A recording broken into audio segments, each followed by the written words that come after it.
फिलहाल आप पहुंचे हाँ पाटन गांव का अंदर। और कल थे एक न्यूज़ देखी होगी कि पाटन गांव से गुड्डा की तरफ है जो कि बोडकी गांव है बड़े बारात गई है। और एक वीडियो वायरल हो रहे हो जो न्यूज़ वायरल हो रही कि जो उरे से जो बारात गई ही वह जो दुल्हन पक्ष है बन से जो गाड़ी की मांग करी ही जो पिसा की मांग करी है कि एक जो न्यूज़ है वह वायरल हो रही है। और जो बारात है जो बिना दुल्हन के वापस आ गई बड़े आप दूल्हा के घर पूछा हाँ बन से बातचीत कराएंगे भाई पूरा मामलो के हो। और थाने थोड़ा सा स्टार्टिंग में बता दूं कि भाई मैं भी जो गांव है बोडकी बड़े पूछा हाँ ग्रामीणा से बात करी ही। और जो मामलो है मान कुछ अजीब लागो तो एक वजह से मैं उरे जो दूल्हा पक्ष हैं बन से बातचीत करांगा परिवार से कि भाई पूरा मामलो के नमस्ते सर। तो नाम बता दो एक बार। मेरा नाम है लोकेश।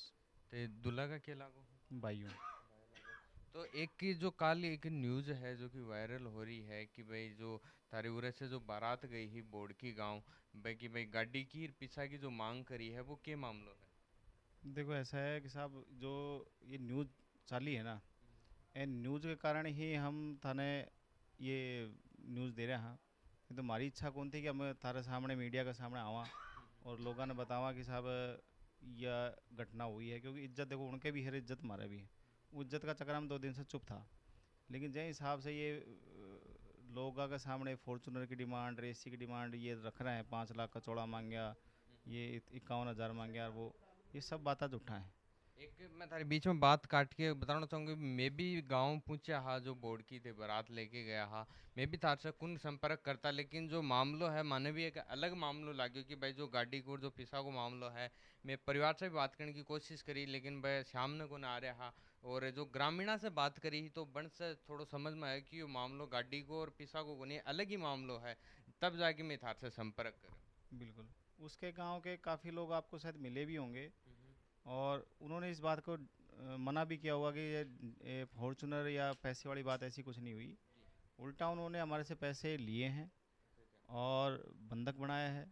उसके पीछे फॉर्चूनर मांगना, और पहली बात तो ये कि फॉर्चूनर ना तो आप वहाँ पे जाके आए होंगे तो उनका घर भी देखा होगा, सब कुछ देखा होगा, ना तो उनकी हैसियत है कि वो हमें फॉर्चूनर दे पाए। और दूसरा, हमारे घर पे आप बैठे हो ना, इतनी हमारी हैसियत है कि वो फॉर्चूनर में हम तेल डलवा के उसको यूज़ भी कर सके। क्योंकि आज की डेट में आप जानते हो कि फॉर्चूनर का कम से कम मेरा मानना है कि 40,000 रुपये के आसपास उसका इंश्योरेंस हो, और उसी के हिसाब से 5-6 की एवरेज देती है, तो महीने का 30-35 हज़ार रुपये उसमें तेल भी चाहिए। तो संभव नहीं है सर कि ये फॉर्चूनर वाली बातें ये सब झूठी हैं, इनका आधारहीन बातें हैं। और दूसरी चीज़ ये कि साहब उन्होंने हमारे साथ धोखा किया। जल्दी, जितनी जल्दी हो सकी उन्होंने रिश्ता भी कंफर्म करवा लिया, और रिश्ता देखने गए तो वहाँ मिठाई का डब्बा भी खुद ही रख रखा था कि आप तो आ गए देख लो लड़की। और देखने के बाद में बस तुरंत ही लड़के से बात नहीं करने दी, पूछे सवाल उससे, उसकी माँ जवाब दे, उसकी भाभी जवाब दे, वो नीचे नाड़ करके बैठी रही। और ज़्यादा मेरे कुछ समझ में आया नहीं, हम ये सोचे भाई ग्रामीण परिवेश की लड़की है, और ज़्यादा हालांकि पढ़ी लिखी अच्छी है, बता रही बीएससी है, तो हमें अपने घर के हिसाब से कोई लड़की चाहिए थी, क्योंकि भाई जो ही मित्र का काम करता है। अपनी शादी बड़ी मुश्किल से हुई, और क्योंकि हमने काफ़ी रिश्ते देखे तो ऐसा लगा कि भाई अब चलो एक रिश्ता हो रहा है तो अपने फाइनल करो। फिर ये दूसरे दिन से तीसरे दिन से दबाव बनाने लगे कि साहब शादी जल्दी करो, शादी जल्दी करो। हमने बोला भाई दे उठनी क्या इसकी कर लेंगे सगाई कितना टाइम पहले हुई।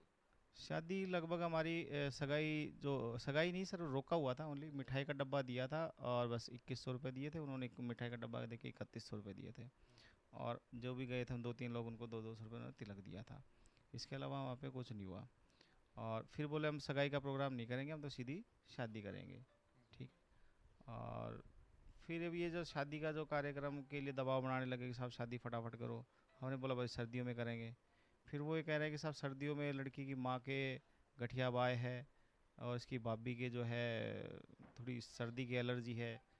इस चलते उन्होंने दबाव बनाया कि आप गर्मियों में शादी करो। तो मेरे को सोचा, फिर मैंने उनको बताया भाई इस गर्मियों में तो हमारे लिए संभव नहीं हो, क्योंकि जो मेरी वाइफ है वो प्रेग्नेंट थी 8वें 9वें महीने की, और मेरे को बच्चा होने वाला है, तो हम तो इसमें बिजी रहेंगे 2 महीने के आसपास, फिर कपड़ा खरीदेगा कौन। और क्यों मैं हम ही तो इनके करता धरता है, पापा बाहर रहते हैं, मम्मा के बस की बात है नहीं। तो बोले नहीं साहब अगली गर्मियों तक तो ये मान के चलो कि साल भर से ज़्यादा हो जाएगा, और साल भर में आप जानते हो कि रिश्ता टूटने का वो रहता है लड़कियों का, हम तो इतना लंबा रिश्ता नहीं रखेंगे। आपको ये रिश्ता लेना नहीं चाहिए था, करना नहीं चाहिए था, अगर आपको इतना लंबा रिश्ता रखना है। तो इस प्रकार की वो बातें करने लगे। फिर हमने पापा पे दबाव बनाया। एक बार तो पापा की कंपनी ने मना कर दिया कि हम नहीं भेजेंगे, पापा विदेश रहते हैं, वो लगभग 2 साल में एक बार आते हैं। तो साल भर के आसपास भी नहीं हुई थी, उनके ऊपर दबाव बनाने लगे, तो कंपनी वाले पे इन्होंने दबाव बनाया कि भाई मेरे लड़के की शादी करनी है, मुझे चाहे 15 दिन के लिए भेज दो, मेरे खर्चे भेज दो, मैं जाके आऊँ। तो कंपनी ने बात मानी, तो उन्होंने वीज़ा का पैसा जमा करवाया कि साहब जो हमने गवर्नमेंट को जमा करा दिया वो दो। और पापा की अर्जेंट टिकट बनी 3 जून की, तो 3 जून की टिकट बनी, तो 7 जून की हमने शादी फिक्स कर दी। शादी इसलिए फिक्स करी क्योंकि हमें भी ऐसा लगा कि भाई क्यों रिश्ता तोड़े, बड़ी मुश्किल से तो रिश्ता हुआ है, क्योंकि आजकल समाज में आप जानते हैं कि लड़कियों की बहुत कमी है। तो दबाव के चक्कर में हमने रिश्ता भी कर यानी बस लगातार दबाव बना रहा। लिया। और जब 5 तारीख को, सॉरी, जो शादी के दिन हम वहाँ से गए, तो स्टेज का जो कार्यक्रम हुआ, तो उस टाइम वो जो स्थिति थी उस लड़की की, मतलब हर आदमी ये कहने लग रहा था कि भाई आपके क्या कमी थी, या आपके बच्चे में क्या कमी थी जो आप ये काम कर गए। जो भी गांव के लोग गए थे, जो भी फोटोग्राफर थे। और तेरा नाम क्या है? नीतीश टेलर। तेरी सगाई कितने टाइम पहले हुई? मेरी सगाई दो दो ढाई महीने पहले, तकरीबन 2 ढाई महीने पहले हुई थी। ठीक है, अंदाजा ठीक है। अंदाजन हाँ। हाँ, 2 ढाई महीने पहले हुई कौन सा गांव? थी। मेरी सगाई बोर्ड की गांव में हुई थी। उदयपुर वाटी विधानसभा क्षेत्र पड़ता है, जो गुड्डा का करने। गुडा के पास है। तो लड़की को नाम क्या? लड़की का नाम निधि टेलर है। तो तेरे इतने टाइम में जो बात को नहीं हुई कि भाई फोन पे बात हो? मेरी बात होती थी, जबकि उसके घर वाले, ज़्यादातर उसके घर वाले बात करते, और मैं उसके बात करने की कोशिश करता था, तो वो थोड़ी बहुत बात करती थी, ज़्यादा बात नहीं कर पाती थी। और ज़्यादातर तो उसके घर वाले ही बात करते, कभी उसकी माँ, कभी कभी उसकी भाभी बात जिस करती दिन थी। तेरी बारात गई ही, जो शादी को प्रोग्राम हो, तो जिस दिन स्टेज के ऊपर क्यों थोड़ा सा बताऊंगा? इस स्टेज पे ऐसे हुआ था कि जैसे लड़की की एंट्री होती है, तो उसकी चाल चलन थोड़ी सी इस हिसाब की थी कि थोड़ा समझ में नहीं आ रहा था। जैसे नॉर्मल लड़कियां जैसे चलती है ना, उस हिसाब की उसकी चाल चलन नहीं थी। और जैसे वह स्टेज पर आशीर्वाद के लिए वहाँ पे आती है, तो वो कुछ ऐसी हरकतें करने लग जाती है, जैसे कभी दांतों में उंगली देना, और कभी अपने पैरों को मतलब कि खींचना, और कभी स्टेज पर पड़े फूलों को चुगना, और मतलब कि कुछ ऐसी एक्टिविटी जो थी, जो नॉर्मल इंसान के लिए वो चीज़ें ठीक नहीं थी, है ना। वो गलत तरीके से व्यवहार उसका, वो चीज़ मतलब कि सभी वहाँ पे उपस्थित महानुभावों को समझ में नहीं आया था। तो इस वजह से वहाँ पर पूरा स्टेज होने के बाद में मेरे घर वालों ने ये सब देख करके उनके घर वालों से बातचीत की। तो उसमें उन्होंने पाया कि इसकी जो मेंटलिटी है, जो तकरीबन 2016 से इसका इलाज चल रहा है, और उसके जो ट्रीटमेंट के डॉक्यूमेंट्स है वो भैया के पास उनके व्हाट्सएप के द्वारा ले लिए गए थे। वो सब जानकारी से इस वजह से हमें। एक यह कि भाई जो आरोप लग रहे हैं कि भाई थे बीच में छोड़ के आगा, हाँ बाकी बुके। बिल्कुल, ये चीज़ कुछ भी छोड़ करके मैं वहाँ से नहीं भगा था, ये मुझ पे आरोप लगाए जा रहे हैं।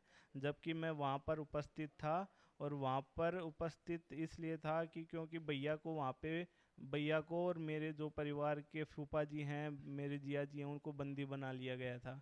फिर भैया ने कैसे ना कैसे करके फ़ोन के ज़रिए मुझे बताया कि आप थाने में जा कर के वहाँ पे रिपोर्ट दर्ज करवा करके यहाँ पे पुलिस भेजो।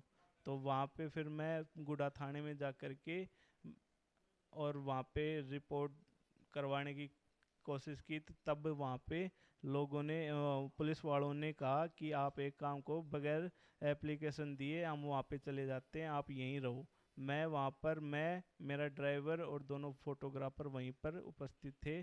तकरीबन जैसे रात के 1 बजे से लेकर सुबह के 11 बजे तक हम थाने के बाहर ही बैठे हुए थे। चलो भाई, बीच में करना हुआ तो एक ये, और लास्ट मेरे थार से रह गई कि भाई जो फॉर्च्यूनर ने लेके जो ए सीन लेके जो लड़की को जो बयान है वो भी सामने आयो है, तो बका बारम थारो के करो? बिल्कुल सर, ये जो फॉर्चूनर कार, एसी कार, पैसों का जो 5 लाख का जो इंजाम मुझ पे लगाया जा रहा है, बिल्कुल सरासर मेरे पे गलत इंजाम लगाया जा रहा है। हमने मेरे परिवार में से, ना मैंने ना मेरे परिवार में से किसी ने भी इस बारे में कोई चर्चा नहीं की उन लोगों से।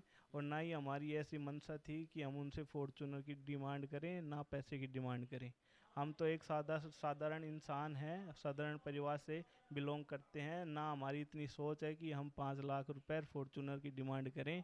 हमारी औकात इतनी नहीं है कि जितनी फॉर्चूनर में जो तेल डलता है वो भी हम डलवा सके। सीधी सी बात तो ये है सर, आप हमारा परिवार और हमारा घर भी देख सकते हो, तो आपको ये पाएगा कि हम मतलब कि इस स्थिति में भी नहीं है। तो दोस्तों आपका जो परिवार है, जो दूल्हो पक्ष है, बन से भी बात करी है, जो बन साहब भाई साहब हैं बन से भी बात करी है, जानी है कि भाई पूरी जै दिन घटना की हुई ही, और जो न्यूज़ चल रही है भाई ये चल रही है कि जो फॉर्चूनर ने लेके इसी लेके जो या शादी है या को नहीं हो पाई ही, लेकिन ये मामलो है ये दूसरे ही निकल के सामने आ रहे हो। जो थानी स्टार्टिंग में भी मैं बताया कि भाई जो मैं गाँव में पहुंचा तो माना भी जो बड़े को हाव भाव देख के थोड़ा कुछ अलग लगे, तो एक की वजह से मैं एंड से मुलाकात करी और पूरा जो सच है वो जानने की कोशिश करी है। थोड़ा सा एहसास है वो गांव में, बूढ़ के गांव में भी मानो को कि जो मामलो है गाड़ी ने लेके पिसान लेके को नहीं है, ये मामलो कुछ अलग ही है, लेकिन जो सच है वो थारे सामने लाना जरूरी हो। अब भी थारो के कहना है कमेंट करके जरूर बताओगा, वीडियो ने ज़्यादा से ज़्यादा शेयर जरूर कर दियो कि भाई लोगों के सामने सच है वो पूछ सके। सफ़र थे, और जो भी ड्राइवर वगैरह रुक रहे थे, सब लोगों ने ये बोला, और हम खुद भी अचंभे थे। हमें तो सुन्न हो गए थे कि हमें समझ में नहीं आ रहा था ये क्या हो रहा है।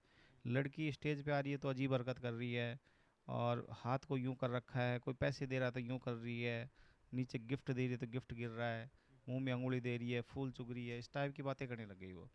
तो ये सारी हरकतें देख करके हम अपने उसके भाई से बात करी, पिता से बात करी, तो उन्होंने बातों बातों में बोला कि साहब इसकी नींद वींद की दवाइयाँ चल रही हैं। तो फिर मुझे अंदाज़ा हो गया कि कहीं ना कहीं ये दिमाग की हालत इसकी ठीक नहीं है। तो फिर मैंने उनके पिताजी से, उनके भाई से बोला कि आप जो है ना अपने कमरे में बैठते हैं, क्योंकि आसपास के लोग आपके भी सुन रहे हैं, हमारे भी सुन रहे हैं, इज्जत आपकी भी जा रही है, हमारी भी जा रही है, बैठ के बात करते हैं एक रूम में। तो जहाँ इवेंट हो रहा था उससे फर्स्ट फ्लोर पे जाके हम सब बैठे, और वहाँ बैठ के लगभग हमने 2 घंटे के आसपास बातचीत करी। तो 10-15 लोग उनके थे, 10-15 लोग हमारे थे, सब लोगों ने बातचीत करी। तो उस बातचीत में उन्होंने माना कि साहब ये जो है गलती हो गई हमारी, और 10-15 दिन से जो है ना इसका इलाज करवा देंगे और ये नॉर्मल हो जाएगी, और सारी चीज़ें हैं। तो इस दौरान मैंने क्या किया कि साहब यानी वह चीज़ मानी कि जो दिमाग की प्रॉब्लम है। बिल्कुल दिमाग की प्रॉब्लम की उसने माना कि ये दिमाग की प्रॉब्लम है, और सारी चीज़ें हम मानते हैं। और फिर उन्होंने माफ़ी भी मांगी, लेकिन आप इसका फेरे फेर ले जाओ, और 10-5 दिन में हम इसको ठीक करा देंगे, और आप भी इलाज कराना, इसका मेडिटेशन कराना, मेडिटेशन से लाइफ टाइम चलेगा, और वो चलेगा। ये तो लाइफ टाइम की बातें हैं, मेरे पास कुछ रिकॉर्डिंग है। इस दौरान मैंने क्या करा कि एक फ़ोन में रिकॉर्डिंग चालू करवाई थी कि सब ये सारी बातें रिकॉर्ड हो जाएं, कल को पता नहीं क्या हो क्या नहीं हो। तो वास्तव में मैंने रिकॉर्ड कराया तो वो मेरे काम भी आएगा। देखो मैं आप एक बार रिकॉर्डिंग है वह भेज दो, जो रिकॉर्डिंग है थे भी सुन सको कि जो इनके साथ में जो बड़े बात हुई है, जो कमरा के अंदर थे बता रहे हो। बिल्कुल ये रिकॉर्डिंग है, एक बार सुने। मैं वहीं लगा दूंगा ये डायरेक्ट ही। ठीक है। फिर आओ हाँ रिकॉर्डिंग बिल्कुल का। बिल्कुल। तो ये रिकॉर्डिंग आपको मैं शेयर कर रहा हूँ। ये लगभग 1 घंटा और 17-18 मिनट की रिकॉर्डिंग है, जो आपको मैं शेयर कर दूंगा। इसमें कंप्लीट बातें आ रही है, इसके पिताजी माफ़ी मांग रहे हैं, भाई भी माफ़ी मांग रहा है कि साहब हमने ये आपको नहीं बताया, आपको धोखे में रख लिया, लेकिन अब जो है स्थिति ये है कि आपको ले जाना पड़ेगा। और फिर मैंने उसको साफ मना कर दिया कि साहब ऐसी स्थिति में मैं नहीं ले जा सकता, क्योंकि ऑलरेडी काफ़ी केसेस सुने हुए हैं कि साहब लड़कियां जो हैं शादी के बाद में या बच्चा होने के बाद में स्थिति इनकी और ट्रिगर करती है। उनके जो भाई था डॉक्टर है, उसका खुद का कहना है कि साहब ऐसे इवेंट वगैरह में या इमोशनल चीज़ों में, इस रिकॉर्डिंग में आ रहा है कि इमोशनल वगैरह होती है तो इसका ट्रिगर का काम करती हैं। तो फिर उस टाइम जो है आपको ध्यान रखना पड़ेगा इस हिसाब की बातें। तो तो फिर ये आए कि एक बार मैं बीच में कट गई भाई, जो सगाई हुई ही जब टाइम में आए कि कोई बात कौन बताएगी था। नहीं सर, उन्होंने कुछ नहीं बताया हमें। ऐसा कुछ बताते तो इतना झगड़ा होता ही नहीं, और अगर ये बातें बताते तो क्या पता हम रिश्ता करते ही नहीं। और ये बातें जब बताने के बाद में अब एंड टाइम पे बताएंगे साहब पहले फेरे ले लो और वो ले लो, और फिर वहाँ पे ये भी बातें करने लगे कि जब स्टेज का प्रोग्राम होने से पहले कि साहब पहले हम फेरे करवाएंगे, हमारे यहाँ पे रीति रिवाज फेरे का है। तो फिर हमने वहाँ पे ऑब्जेक्शन करा कि भाई मेरी बारात गांव से आई हुई है, 10-20-50 लोग आए हुए हैं, 100-50, तो ये लोग देखेंगे भाई बहू कैसी है कैसी नहीं, तो ये देखेंगे तो सही स्टेज का प्रोग्राम हमारा या उनका कोई ज़्यादा बड़ा एरिया का फ़र्क है नहीं। जब हमारे यहाँ पे स्टेज का होता है तो वहाँ पे अलग से होगा नहीं। तो मैंने उनके भाइयाँ वगैरह जो और बैठे थे, उनके रिलेटिव वगैरह, उनसे बात करी कि भाई आपके यहाँ पे फेरे पहले होते हैं, कि बोले ऐसा तो कुछ नहीं है, वो स्टेज का पहले होता है। बोले हाँ स्टेज का पहले होता है। तो उन 2-4 लोगों से बात करी तो उनके पिताजी ने हाँ कर ली, चलो स्टेज करवा लो पहले। तो स्टेज के दौरान ये सारे कार्यक्रम हो गए, नहीं तो उनके तो मन में ये थी कि पहले फेरे हो जाए। तो फेरे के लिए हमने मना कर दिया, पहले स्टेज का होना चाहिए। वो हमें नहीं पता था कि भाई ये इस चक्कर में कर रहे हैं। अब ये सारी बातें होने के बाद में फिर हम वहाँ से उठ के चलने लगे। तब सब हम नीचे उतर के आराम आराम से बच्चों को उठाया, जो नीचे सो रहे थे कुर्सियों पे, कोई वगैरह वगैरह लेडीज़ वगैरह थी, सबको लेकर के गाड़ियों में बैठे। 3 गाड़ियाँ रुकी हुई थी, एक दूल्हे की, एक मेरी, और एक बुलेरो गाड़ी और थी। तो उनमें सब में बच्चे बैठाए, आराम से अपने सामान वामान रखा। फिर एक हमारे जिया जी रह गए पीछे पीछे, वो आ रहे थे, तो उनको उन्होंने पकड़ के मारपीट चालू कर दी। मारपीट करने में उसका जो मामा है, जो कोई दैनिक भास्कर में डिजिटल इंडिया में कोई है वो, तो उसने उनके साथ मारपीट करनी चालू करी। फिर लगभग वो 40 से 50 लोग थे, और हो सकता है ज़्यादा भी हो। तो उन सब ने मिल के उनके साथ मारपीट की। और फिर ये जो दूल्हा था, इसको मैंने कहा कि तुम फटाफट जाओ और सीधा गुड्डा थाने पे जाना, क्योंकि 100 नंबर पे तो फ़ोन लगेगा नहीं, वो 90% क्या 100% कभी नहीं लगता। तो वो गुड्डा थाने में गया, एप्लीकेशन लिखी है बाकायदा। वहाँ से जो राजेश कुमार जी को, 1 स्टार हैं, वो आए हैं, साथ में 1-2 कांस्टेबल आए हैं। और जैसे ही वो यहाँ इनके घर पे घुसे, तो घुसते ही उनको ये लगा कि इनको किसने बुलाया। तो उन्होंने पूछा ये किसने बुलाया, मैंने बोला मैंने बुलाया है। तो बोले इनके सबके फ़ोन छीन लो। तो उन्होंने हमारे सबके फ़ोन छीन लिए, सबके फ़ोन स्विच ऑफ कर दिए। और इस दौरान जब मीटिंग हमारी जब चली थी 2-2.5 घंटे, तो वो जो व्हाट्सअप वाली चीज़ जो है, सॉरी मैंने आपको शायद बताना भूल गया, कि इन्होंने ट्रीटमेंट के जो डॉक्यूमेंट थे, वो ट्रीटमेंट के डॉक्यूमेंट मेरे को दिखाए थे फ़ोन पे, कि साहब इसका ये इलाज चल रहा है 2016 से। वो ट्रीटमेंट के डॉक्यूमेंट अपने सीनियर को मैंने भेजा था, अमित जिंदल जी हैं वहाँ पे, राय लेने के लिए, भाई कैसे क्या इलाज चल रहा है, कैसे कर सकते हैं कि नहीं कर सकते अपने ऐसी स्थिति में, कि अपने को अभी किसी से बात करनी पड़े। तो एक डॉक्टर साहब को भेजा, डॉक्टर साहब ने फ़ोन नहीं उठाया। उन्होंने फ़ोन उठाया तो उन्होंने भी यही कहा कि भाई इतनी सीरियस कंडीशन है कि अपन ऐसी स्थिति में नहीं कि अभी शादी कर लें, क्योंकि होल्ड करो तो ज़्यादा बेटर है। वही चीज़ मैंने उनको कही, भाई आपकी भी इज्जत है, दोनों का इवेंट हो चुका, तो अपन इस चीज़ को होल्ड करते हैं, और होल्ड करने के बाद में 2-4-5 दिन में अपन फेरे फिर ले जाएंगे। और आपका भी जीवन का प्रोग्राम हो गया, हमारे भी वहाँ मेड़ का जीवन का प्रोग्राम हो गया, तो अपन पैसा हो रहा है दोबारा तो लगाएंगे नहीं। इसी इवेंट के बाद में 2-3 दिन बाद में जब मेडिकल रिपोर्ट की रिपोर्ट आ जाएगी, तो अपन फिर ले जाएंगे। एक ये और मामलो हमारे सामने है कि जो मैं जो ग्रामीणा से बात करी कि भाई थारकनु पीछा लिए गए, वो कह रही वो थारकने से हाँ, पीछा लिए वो सर वो दबाव ये बना रहे थे, या तो आप फेरे लो बच्चे से, लड़के को बुलाओ यहाँ पे और फेरे लो। नहीं लो तो जो हमारे यहाँ पे खर्चा लगा है, जो आज का टेंट है, हलवाई है, और भी डेकोरेशन का सामान है, तो उन्होंने लगभग एस्टिमेट दिया 10-11 लाख रुपए के आसपास का। बोले ये पैसा आप हमें दो और फिर आप जाओ।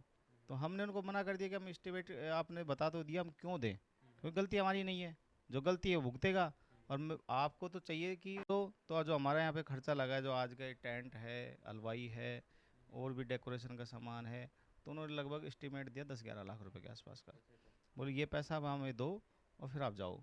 तो हमने उनको मना कर दिया कि हम एस्टिमेट आपने बता तो दिया, हम क्यों दें, क्योंकि गलती हमारी नहीं है, जो गलती है वो भुगतेगा।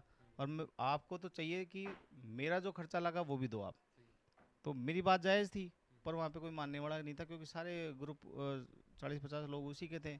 हम तो 6 बंदे बड़े बंधक बना रखे थे उन्होंने, और वो माने नहीं इस चीज़ को। तो ये सब तो सर इस प्रकार से हुआ। और सुबह फिर यहाँ से हमारे सरपंच जी गए हैं, और 2-4 लोग गए हैं, और ये सब मार पिटाई उन्होंने ज़्यादा करी, तो पापा घबरा गए, और मेरे साथ मारपीट करी, फूफा जी के साथ मारपीट करी, तो उन्होंने पैसे के लिए हाँ कर दी। तो हम 5 लाख रुपए दिए हैं, जो इन्होंने सामान भेजा था वो सामान इनको लौटाया है, जब जाके हमें इन्होंने छोड़ा है। तो इतनो कुछ होने का बाद में और जो पीछे हैं जो कि 5 लाख अब थारकनु ही लिए हैं, बक बावजूद भी ये जो गाड़ी आड़ी है और कि भाई मार्गनु 5 लाख मांगे हैं, ये आई की खबर है थार से कोई न्यूज़ चैनल वाला जो कि जो खबर चला रहे हैं, जो और भी पूछा होगा तो कोई बात कौन करेगी? नहीं सर, आज से पहले तो, अभी मान लो कि आप आए हैं, अभी साथ में और भी आ रखे हैं, इससे पहले हमने किसी को संपर्क करने की कोशिश नहीं करी। एक आधे फ़ोन आए तो थार से कोई हाँ, सब हमने सबको मना ही करा कि सब देखो दोनों की इज्जत जाती है, आप रहने दो। तो फिर जब ये जो बातें जब ज़्यादा बढ़ती चली गई, बार बार वीडियो और आ रहे हैं, सोशल मीडिया पे आ रहे हैं, लोगों के हमें फ़ोन आ रहे हैं, तो हमारी देखो सब इज्जत जा रही है। अब इस इज्जत को बचाने के चक्कर में हमें आपके सामने आने पड़ रहा है, नहीं तो इससे पहले हमारा इरादा नहीं था कि अगर जो भी है उनकी गलती थी, हमारी गलती थी, अब इज्जत तो दोनों की है। तो अपन क्यों बेफालतू किसी के सामने आकर के लोगों की वो करें, समाज की वो करें। और बाकी जिस हिसाब से इन्होंने वीडियो डाला है, और ये समाज के सामने जो संदेश दे रहे हैं, खुद को भला बता करके दूसरे को बुरा बता रहे हैं, तो ऐसा नहीं कि हर बार लड़के की गलती होती है। 100% में से आप जानते हैं कि 99% तो देखो लड़के कहीं गलत नहीं होते, क्योंकि आज की स्थिति ये है कि लड़के बहुत ज़्यादा कमा रहे हैं, लड़कियां कम हैं, और उसी का रीज़न है ये। नहीं तो आज की डेट में लड़का पक्ष किसी की दहेज की डिमांड कर ले, ऐसी स्थिति है नहीं। एक जो थारा पे जो आरोप लागना है जैसा वो लाग गया कि मैं लास्ट थार से कि भाई आगे को थारो के रहेगो कि भाई थारे पे जो गाड़ी का जो आरोप लागे हैं, जो पीछा का आरोप लागे हैं, थारे साथ में मारा छेड़ी भी हुई है बड़े, तो ये आगे थे कि नहीं लोग। मेरा निर्णय ये है कि सर, मैं खुद भी एक एडवोकेट हूँ। वो थोड़ा सा कि कानून के ज़्यादा जानकार हैं तो ज़्यादा कानून से डरते हैं, लेकिन जब अंत में जब ऐसी चीज़ें हो रही हैं तो हमेशा कानून की मदद लेनी पड़ेगी। मैं बाकायदा इनकी एफआईआर भी कराऊंगा, बाकायदा कोर्ट कचहरियों में जो भी मानहानि का दावा होगा या और भी कोई केसेस होंगे मैं सब करूंगा। इनको अब बख्शूंगा नहीं मैं, क्योंकि जो इन्होंने ये मेरे साथ किया है, मेरे परिवार के साथ किया है, इनको इतना सबक सिखाऊंगा कि पूरी कोई दूसरा भी नहीं सोचेगा कि इस प्रकार से हम धोखा किसी के साथ करें। चलो भाई साहब धन्यवाद। एक जो आपा भाई साहब से बात करी है, जो पूरी जो बारात लेके गया हा, और जो थे देख रहा हो जो न्यूज चल रही है भाई कि भाई थान कारण लाग रहे होगो कि दहेज मांगने पे 5 लाख रुपया मांगना, और जो फॉर्च्यूनर गाड़ी मांगने की वजह से या शादी टूटी है, यो कारण ना हो के जो कारण जो बता रहे हैं, जो पूरा सबूत के साथ में थे वीडियो के अंदर देख पा रहा होगा कि जो मेडिकल रिपोर्ट है वह भी जो मेंशन कर रहे हैं वह थे देख पा रहा हो कि जो लड़की है जो मेंटली थोड़ी प्रॉब्लम है, बकी वजह से जो ये शादी नहीं होने को कारण है, और बन दूसरों तरीकों जो दिए गए हैं लड़की पक्ष की तरफ से कि जो लड़का है वह गाड़ी मांग रहे हैं और जो बीच में छोड़ के चल गए हैं वो कारण बनाए जा रहे हैं ने। और पूरा वीडियो देखने के बाद में जो आपा लड़का पक्ष से जो बनका भाई है बन से बात करी है, तो थारो के खानो है कमेंट करके जरूर बताओगा, और वीडियो ज़्यादा से ज़्यादा शेयर जरूर करिए कि भाई लोगों के सामने आवे कि भाई सच के है। तो फिलहाल अपने साथ में मौजूद हैं जो कि दूल्हे की जो गाड़ी लेके गया हा, जो ड्राइवर भाई साहब अपने साथ में मौजूद हैं, जो पाटन से बोर्ड की बारात गई ही मगर ड्राइवर हैं। एंड से आप पूछेंगे भाई जिस दिन क्या घटना हुई, क्योंकि ये दूल्हा के साथ में हा भाई साहब बड़े क्या घटना हुई थोड़ी सी बताओगे कि। बड़े भाई साहब स्टेज माला माला डाली ना वरमाला, हाँ। जन वह लड़की है ना अजीब तरीका से ही करवा लागी। देखी गई। मैं देखा बड़े, फिर वह लड़का की भाभी जी ना वह उनकन एक तौर से ही देख रही जी, बड़ी वाली हरियाणा साइड की। फिर उनकी बातचीत चलती रही, 12:30 बज गया जब मैं वीडियो कैसे टाला ने बोले मैं यार भाई फेरा क्या कौन हो रहा, जन वो बोलियो कि अभी फेरा अभी कौन हो रहा, अभी पता ना कि मैटर चल रहे जान को। फिर मैं तो सोगा बड़े ऊपर ओल में, जब वे दूल्हा का जी जाकर सपोड़ा दिया ना, जन मन चेत हुए, जन हम तो हमारी गाड़ी स्टार्ट कर कर और दूल्हा ने बैठा कर और फोटो वाला ने बैठा कर थाना के पास आ गया। फिर मैं थाना में वह फोटो वाला थाना की गाड़ी ने बोलिया, फिर थाना की गाड़ी गश्त पर से आकर बढ़ गई। फिर थाना का 2-3 आदमी बड़े बैठा था, जिसमें वह थानादार जी भी गया था। फिर बड़े बातचीत चली, फिर उनका मोबाइल वोबाइल खोस लिया और कमरा में बैठा रहा कार ने। तो थे बड़े थाने में कै बजे तक रुकिया। मैं सुबह 7:30 बजे तक तो बड़े छो, यानी बड़े ही गांव में जो थानो है गुड्डो थानो, अच्छा बड़े रुके। बगल में ही चाय की दुकान है एक कोना में, अच्छा अच्छा। जो कांकरियाला रोड पर गाड़ी जाओ जो ना चौराहे पर, तो चाय की दुकान है बड़ा, चाय वाला का नाम चाय पिया। एक मेरी गाड़ी थी, एक अल्टो थी, एक बोलेरो थी। यानी अन के साथ में मारा छेड़ी भी हुई है बड़े थे देखे। हाँ, पीटो कूटो कर दिया वे। अब बड़े तो वन को गाँव थो, अब मैं क्या करा, हम ज़्यादा कर 5-10 आदमी था, लेडीज थी हमारे साथ। फिर मैं थाना में आ गया, दूल्हा ने बैठा। तो एक ये कि भाई जो दूल्हे के ऊपर आरोप लग रहे हैं कि दुल्लो छोड़ के आपका गांव भाग के आगो, तो नहीं नहीं, गाड़ी सुबह आई है मेरी, अरे बुझली जो गांव में सुबह मेरी गाड़ी आई है। वन की रिश्तेदारी में लेडीज ने बैठा रहा हम रात ने, मैं थे अड़े आराम करो मैं जा रहा। फिर मैं गाड़ी का खड़ा रही अड़े थाना का ये साइड में, और अगर थे वह कीजिए ना कि ये दूल्हो भाग गो गाड़ी भाग गई, तो थे थाना का कैमरा ने चालू कर कर देख सको जो कि गाड़ी कितनी बजे तक बड़े खड़ी थी, और चाय वाला से भी बुझा सको जो कि कितनी बजे हम चाय पी थी। ठीक है भाई साहब धन्यवाद। एक ये और जानकारी मिल रही है कि जो दूल्हे की गाड़ी है वह के साथ में भी तोड़फोड़ करना आया। हाँ। वे तो गाँव का वे कई आदमी बेड़ा हो रहा था, बोले अन्य गाड़िया का तो शीशा फोड़ दो और आग लगा दो, लेकिन वह इतनी बात सुनी ना, जन्म करी स्टार्ट और थाना का कना आगा जा। यानी थान पेर पाट के पे को कांड हो सका है तो ले हाँ, जब हमारी गाड़िया ने स्टार्ट कर तो हम थाना का ना आगा। मैं सोचा भाई बाग बाकी बजाई अपनो थाना में बचाओ हो। अब भाई अड़े तो गांव झाड़ को कुछ भी कर दी, आप क्या कर सका था। ठीक।